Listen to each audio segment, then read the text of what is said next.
Welcome to Your Food Looks Funny. I am Marcus T, and I have a special guest today, as usual, recently. My dad is here, and we're going to talk about whatever we feel like. I'm not eating that. All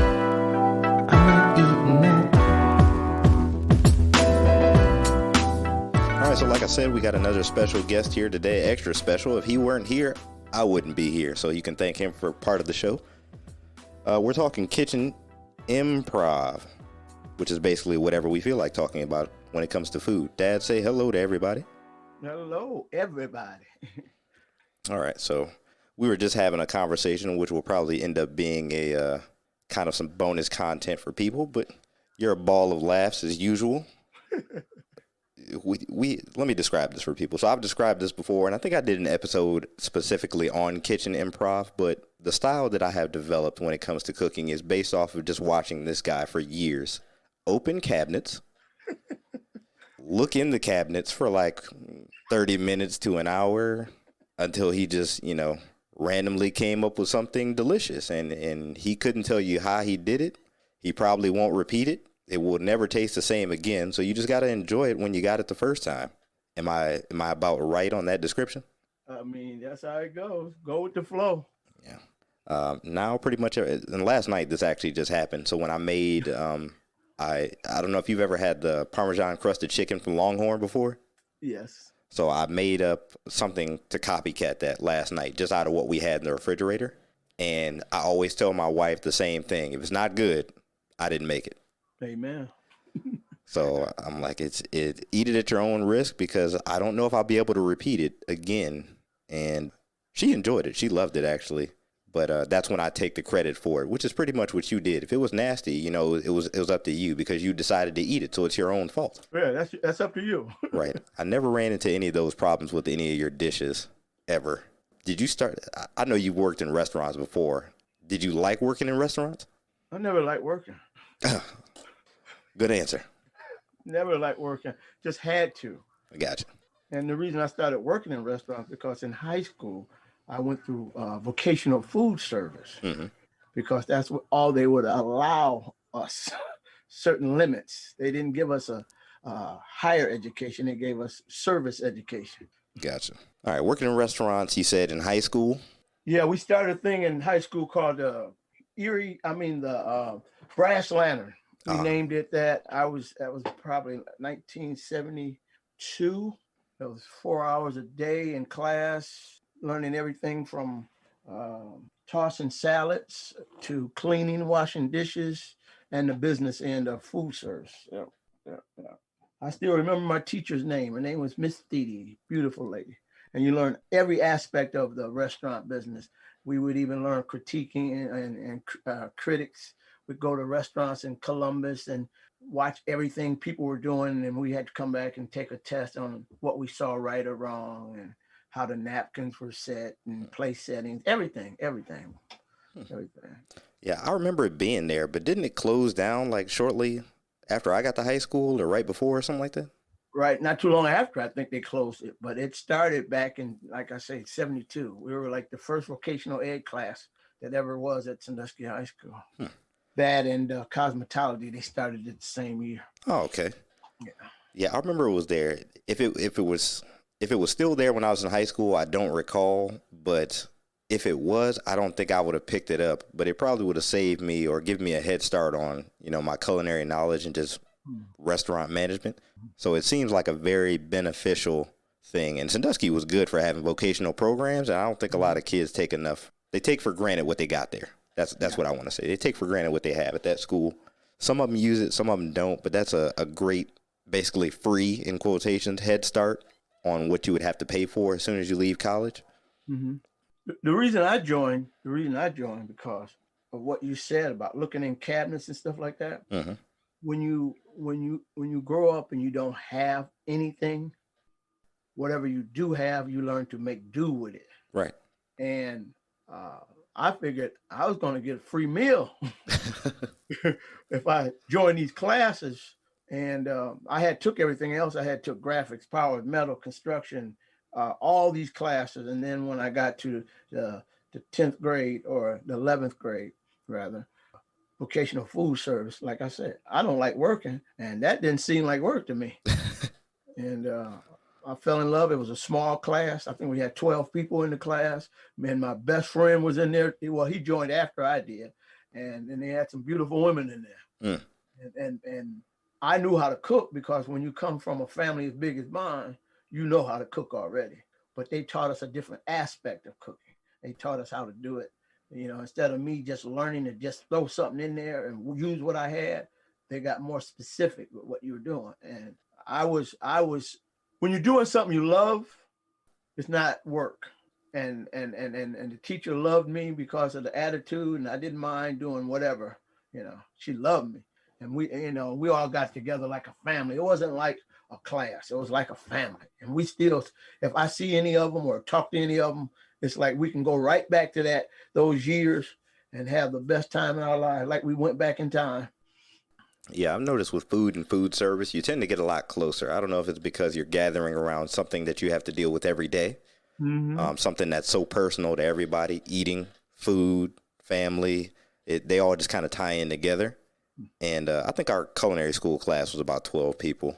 Yeah. I don't think we were that close. We were close enough when we were there, but once we all kind of scattered around the country, we all went our separate ways. But food in general has been a close knit thing. For some of my closer friends, they're all involved in the same kind of industry. Really? Oh yeah, I don't have a lot of close friends to start off there, and I've said that before. I don't, because I do a lot of moving around. I like to be in different places. I like to do different things, and so probably the closest person to me is one of my former sous chefs, who's now an executive chef up here. But we live in the same area, but we know the similar lifestyle of working in a kitchen full time and working for a hotel industry, and he's from Detroit, so not far from where we are. Yeah, yeah. But yeah, we related on that level. And then he almost cursed me out when I said I was from Ohio, because he thought I was a fan of that other team. Why would you say the other team's name? No, we don't do that here. But Okay. but when he found out I was a Michigan fan, that's what locked us in. Oh my goodness! Why you say Michigan? Oh, because I'm a Michigan fan. I'm not gonna say the other team, but Okay. Is that the fan that goes backwards? yeah, whatever they do, I don't know whatever. Our team ain't been looking too good recently, but I'll live and die with them, I guess. I hear you. I hear you. And I was going to say something about that, going to that vocational food service Mm-hmm. is why when you saw me in the kitchen, see, because you actually didn't know at the time when you were younger that I had went through that food service. And what it was here I was, a poor boy with executive knowledge about restaurants, Mm-hmm. but I didn't get a chance to use them because when it's a difference from being at home and cooking and being in a classroom setting where everything is there. Just like Martha Stewart, when you see her putting everything together, it's been measured out and all that. I learned that in school, but I had the pre-knowledge of watching mama just dash something in there. Or I'm gonna tell you what I saw my mom do one day that's fascinating. I had just went to the refrigerator and I seen in the freezer, I seen ice cubes and something with a lot of frost on it. Mm-hmm. And when I shut that door, I opened the bottom door. I think I seen baking soda and what do you call? You wouldn't call it a slab of bacon, but I think they called it I can't know what that big block of pork is with the big fat in there. It's just for flavor. I seen that, and I think I might have seen a couple eggs in the refrigerator. Now imagine this: I shut that door, and I figure we're not eating today. My mom goes to the door, and when I see her again, we got a whole meal. Now you tell me how she did it. Wow. I don't know, especially with as many as y'all as it was. If you didn't see anything there to eat as an individual, I don't know how she saw enough for everybody to eat. That's what I'm talking about. Yeah. And that's how my cooking came in about. That's why you go to the cabinet and look. Right. You didn't go to the store to buy specific stuff for a particular meal. You bought all the things that you needed as a necessity.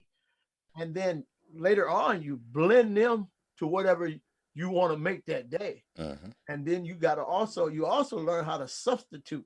And also what I would say is I don't have this, but you think I'm gonna run to the store to get it? I'll use that. Right. You know, Right. Exactly. or I can make this taste like that, but it'll be a different flavor. The other day, my wife was so happy that I made her this steak sandwich. She couldn't believe it. They've been in the freezer forever, but I had bought these little press conformed steaks, right, that I was using during the COVID, and she was in South Carolina. So I said, one of these days, I'm gonna show you what I made me. And I went in there and I made it for her. So I took this steak, and they fall apart when you cook it. So what I do, first of all, I put a little butter in the pan, and I chop some onions up raw and put them in there, and then I set the steak on top of it. When I set the steak on top of it, I cover it. Well, I put a little bit of mesquite, a little onion powder, because I'm already using onion on the bottom, and I put a little garlic, pepper, and maybe just a taste of accent. And then I cover that, and I'll let the steak sit there and marinate. And as it's marinating, it's also falling apart a little bit. But then I got this pita out. Then I toasted the pita bread. And then I take the lettuce and tomato, chop them up, lay them in there while the steak is cooking. And then what I did was I took the steak, lay it in there, fold it over. But before that, I take some Arby's sauce in all those million packages I got up there.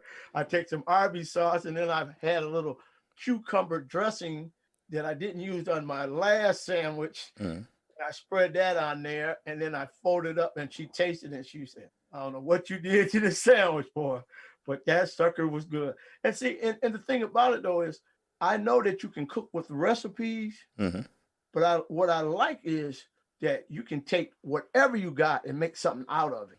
And like you said it, and I like how you said it, the next time you get it, it might not be the same, but it might be even better. Right. Because next time it might have a bacon crunch to it, or it might have, not Arby's sauce, but it might have a little horseradish sauce in it. And I don't eat it, but but it makes a better flavor. I'm telling you. And those little packages that I used to save, it made me learn something that honey is not honey, But the thing about it, though, that stuff makes some good stuff. It makes heck of a barbecue sauce. So all I know is. You if you can use what you got, that's even better than having a recipe, because that way, if I make it this time, it might be unique, and you might, like you said, never get it again, but it'll be on the back of your mind. Like, I've never made chilies the same way. I've never made spaghetti sauce the same way. Some been better and some was extra good, but some was like, that's base for the next one. Yep. A lot of good points there you just made. And before I forget this one, I want to make sure I try to find it. Okay, so you were saying using the packet. So almost everybody we know got a drawer, a canister, something with leftover packets from every restaurant they've been to. So this show, me and Tamara just randomly caught the other day on Food Network, I think it was. No, it might have been on some other random channel. But I don't know if you've ever seen this. It's called Struggle Meals. Okay. So this guy will basically wing it the whole show with random stuff that they put in his refrigerator. And he has a drawer that's like nicely organized. He got like 200-300 packs of random sauces. That stuff come in handy. Yeah, he'd be like, oh, let's pull out a little bit of the sriracha pack. And, I'm like, dude. It looks okay. I mean, obviously, I can't taste it because he's on the show, but he's doing exactly what you're talking about. He's just making it up out of what he has. What you have. Right. And you said another good thing, going to the store to get one ingredient that you're missing when you probably have something you can substitute for it in your house already anyway. Yes. And I like what you said on one of your other podcasts. It's not limiting you to one flavor, because I can make the same thing if I use a recipe and make it taste the same. But what experience am I losing by not trying something that I don't have and putting something that I do have in it? If I didn't have taste buds, I'd eat snow, and it'd taste like snow cone. Yeah. But since my taste buds are trained to like good food, who's to say that it has to be the same taste? Exactly. My taste buds stand up and say, hey, do you got any more of those packages? My taste buds, they got a mind of their own. They say we got millions of taste buds. I don't know if it's millions or thousands. Thousands. But each one of mine got a name. Each one of mine knows what he likes. And I've had him jump to the other side of my mouth because he was getting something over there that he wasn't getting on the backside over here.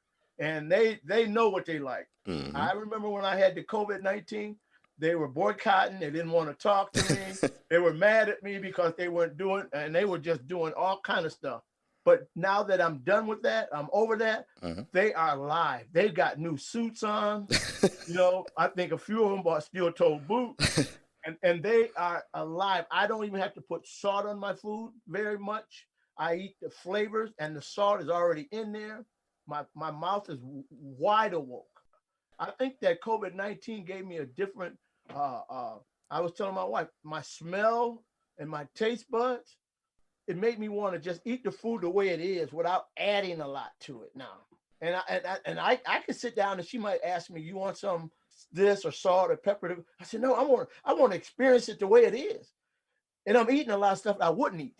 I'm eating sour cream now. Who knows? I would never eat that stuff. Sour cream? I'm not eating that. I'm not eating that. Oh man, I didn't know you didn't eat sour cream. No, I didn't eat no sour cream and rutabagas. I told her the other day I might have to try rutabaga. You know, your dad sat down the other Thanksgiving before, and I mean not Thanksgiving, but she made like a meal that traditionally people eat at Thanksgiving, dressing. I hated that stuff. Dressing, macaroni and cheese. Because I like creamy macaroni and cheese. I don't like it like a cake. But anyway, that they had sweet potatoes. You ever see me eat that stuff? No. Never. Well, I sat down there. I was on my second plate at 10 o'clock. And I was eating it. I like a spoonful of this with this. I got to have a straight proportion of what's on my fork. I want that. I want a little of this, a little of that, a little of that, and each forkful. But I sat down and I ate traditional Thanksgiving meal this year more than I've eaten ever in my life. I've ate it 3 times. I ate it 3 times. She's sitting over there looking at me like. Oh, and you said somebody else cooked this, right? Arlene cooked it for me. Oh, okay. I'll say, because I know if you cooked it, you would have been full by the time you put your fork on the plate. Yeah, but see, I didn't eat that stuff. I don't eat dressing. I don't eat greens. I don't eat sweet potatoes.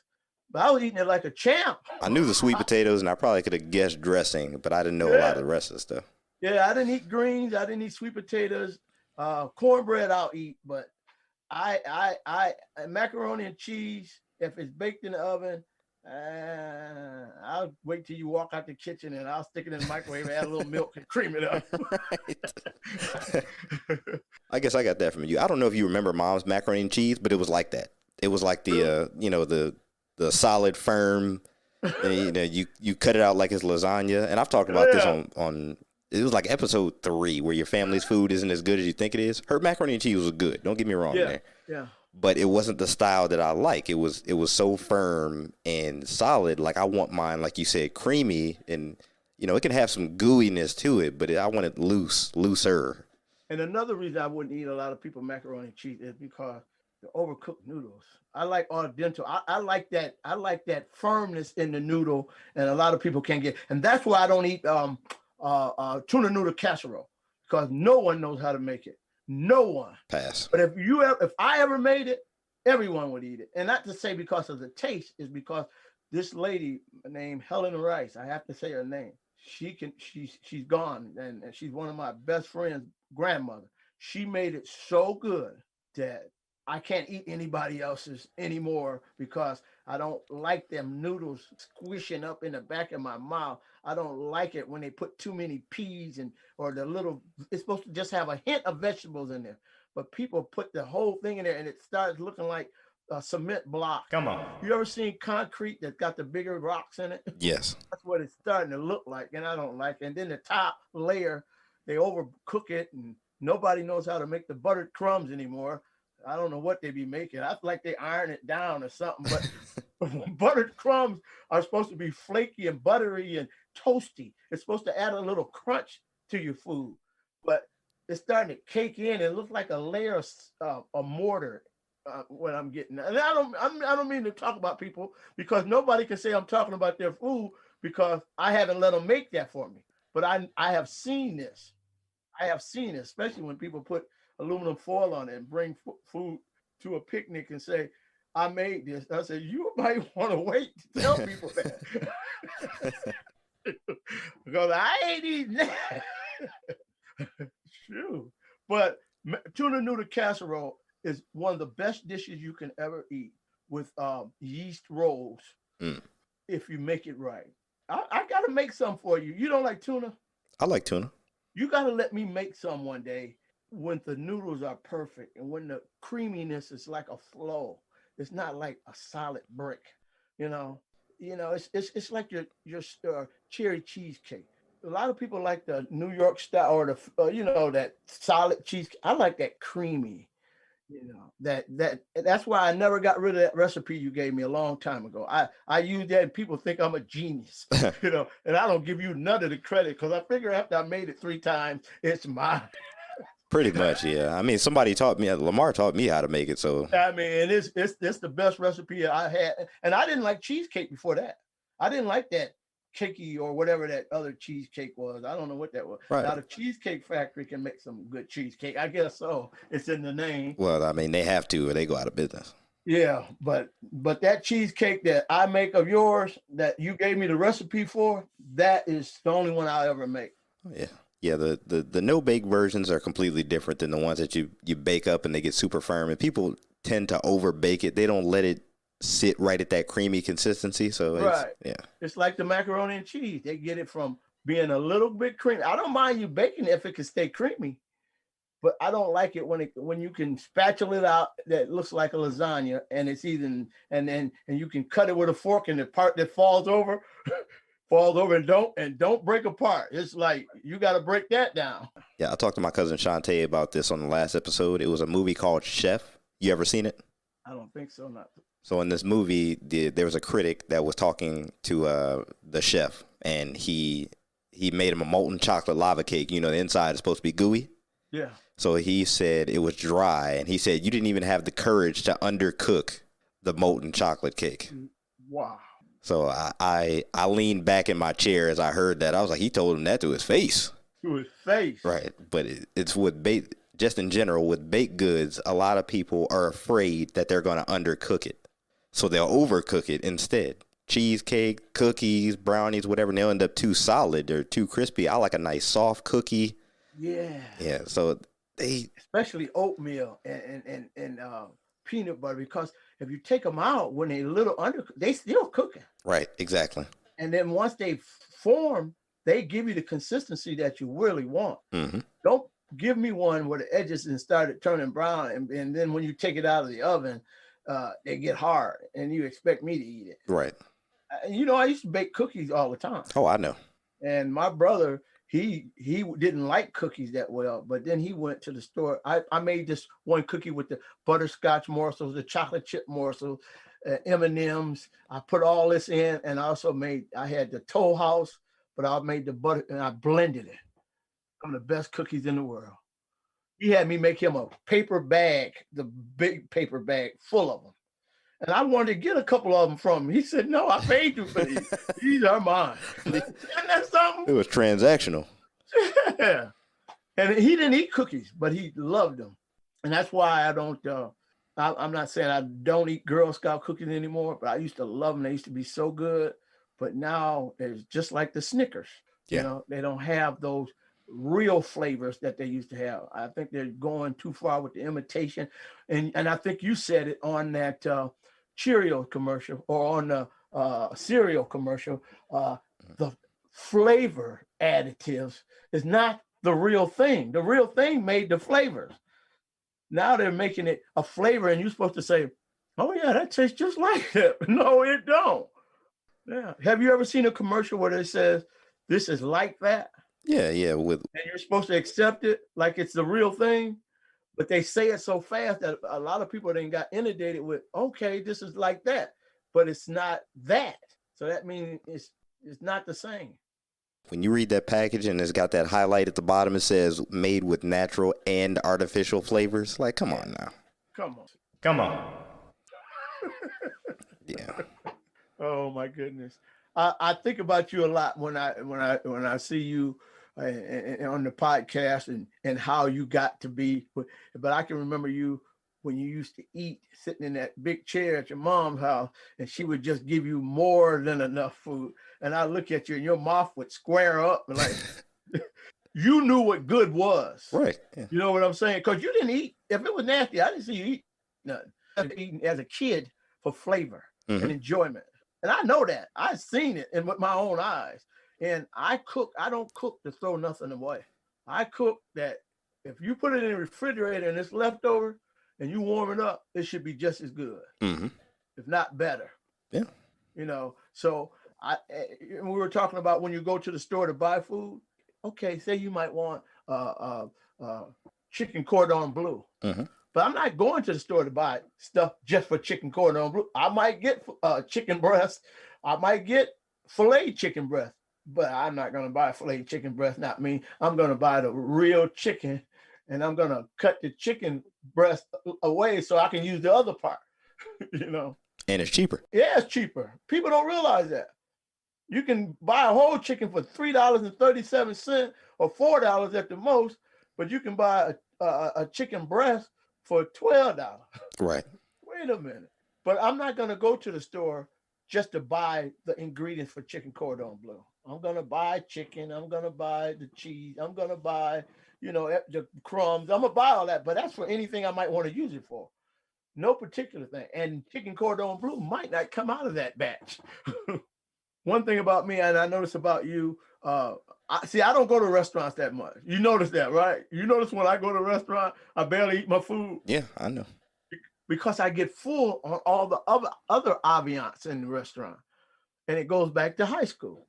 I had to watch and look at everybody in the restaurant. It wasn't there. I wasn't going there to eat. I was going there to watch the maitre d' or the bus boy or the sounds in the kitchen. You know, do they really toss the salad? You know, or do they mix it with a tossed salad actually should be tossed. People don't know that. And I believe it actually brings flavor out when you dry that lettuce and you actually mix each thing together and then you actually toss it. Maybe I'm wrong, but I proved it to myself the other day, because usually I won't take a whole head of lettuce and bust the bottom out and you know, throw it and then wash it. I usually just snatch a piece off because there's only me and my wife, and then I'll rinse it and turn it upside down and hope it drains. But the other day I did that. I did what we used to do. And she said, something different about this salad.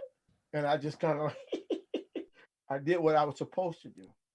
I actually tossed it. Yeah, it was such a long process when we learned. I think it was the first class that we had, which was like our skills class. It didn't even really have a name. It was just, you learned all the basics. And it was such a long process of learning how to do a salad that I was like, this can't be, you know, and I didn't really like salad. I'm sure you remember that. I didn't like salad. I eat it now. But salad in general, when they walked us through all the steps, I had to memorize it into a song. That's how long it was. Wow. It was wash, drain, crisp, cut, mix, plate, garnish, refrigerate, add dressing. I was like, what is all this? Yeah. And with a tossed salad, you don't use a knife.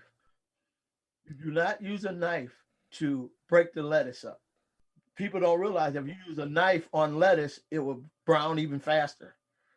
So if you break it with your hand and you break it, you can, it's each bite of that lettuce should be the size of that you want it in your mouth, and not this big piece of lettuce here and this over here. And when you make your tomatoes or whatever you're going to put in, well, a tossed salad is only supposed to have certain things in it anyway. You're supposed to add what you want for that individual, but the proportion which each ingredient, it has a purpose. It has a purpose. And if you don't dry that lettuce at a certain way and it's wet, you ever notice that takes flavor away from stuff? A lot of people don't know that.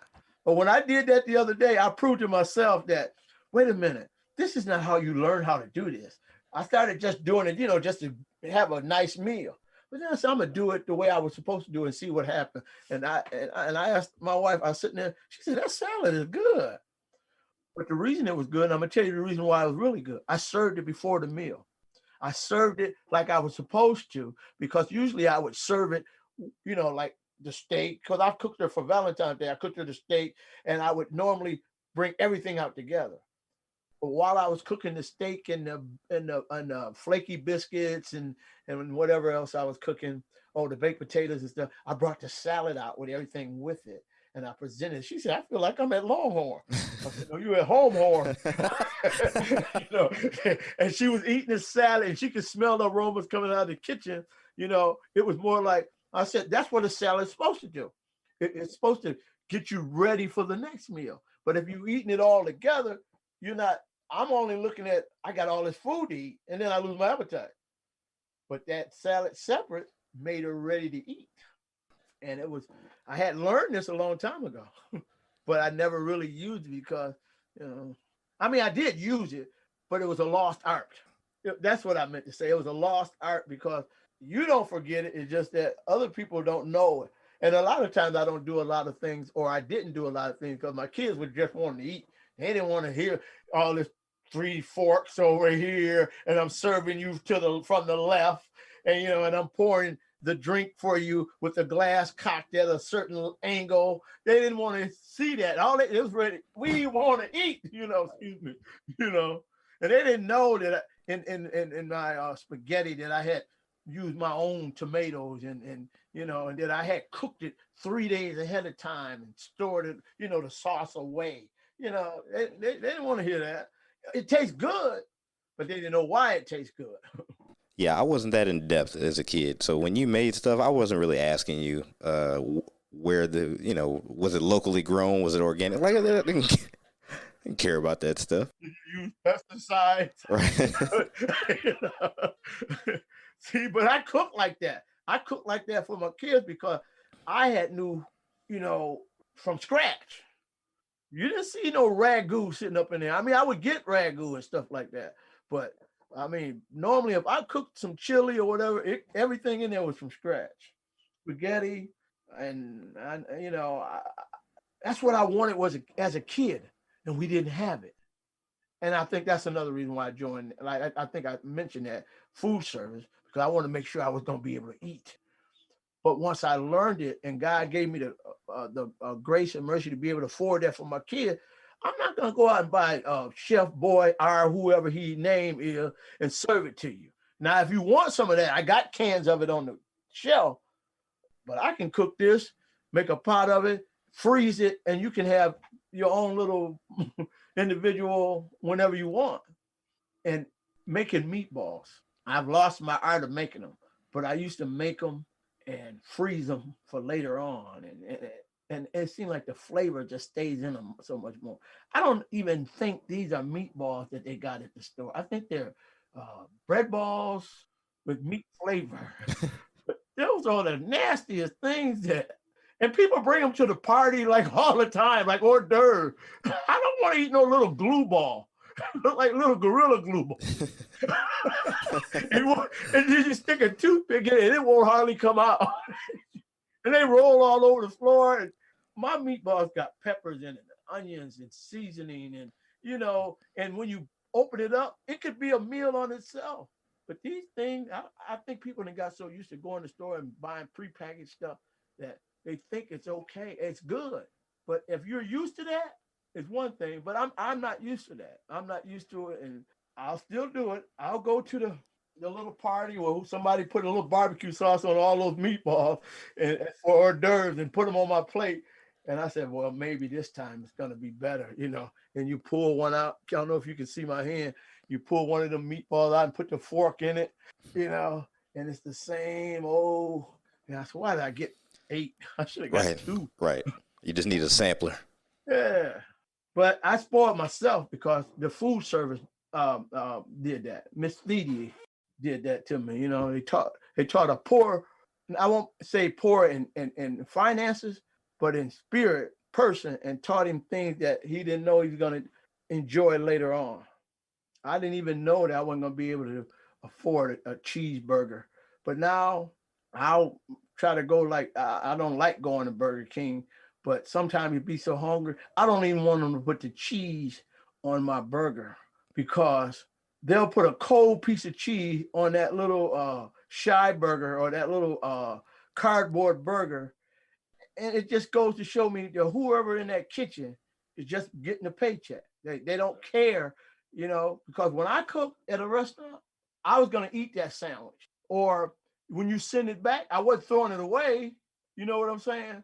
So it had to be good enough for me to eat, and it was going to be better for you to eat, because I'm going to cook it like I'm going to eat it. I'm not going to cook it like I'm just doing a job. And that's one reason a lot of the restaurants that I did work at, they didn't want me to go. Every plate going out like I would eat it. Every dish, I mean, I was dishwasher, I was busboy. I did the same thing with, because I did the same thing with washing dishes. I didn't want to get a plate and the cheese was stuck up around the crust of it, and then you got it. You act like you didn't see it when you put my food on it. Right. Or look at the bottom of the plate and ketchup is still stuck on it. And please don't give me a glass that looks cloudy. Or a fork that's got cheese stuck in between the tines. We were critics, and that woman in my 11th grade class gave us all this knowledge. I mean, I could be a food critic, believe it or not, but it's because I like food. I guess when you get a name like Meatloaf, you have to like food. And unfortunately, we're going to have to end the episode there. Come back next week for part 2 of Why Dad Loves Food and taking over my show. But check us out on yourfoodlooksfunny.com. Donate to the show there. Check us out on social media, YFLF Podcast on Instagram and Twitter. And we'll see you guys next week. All right.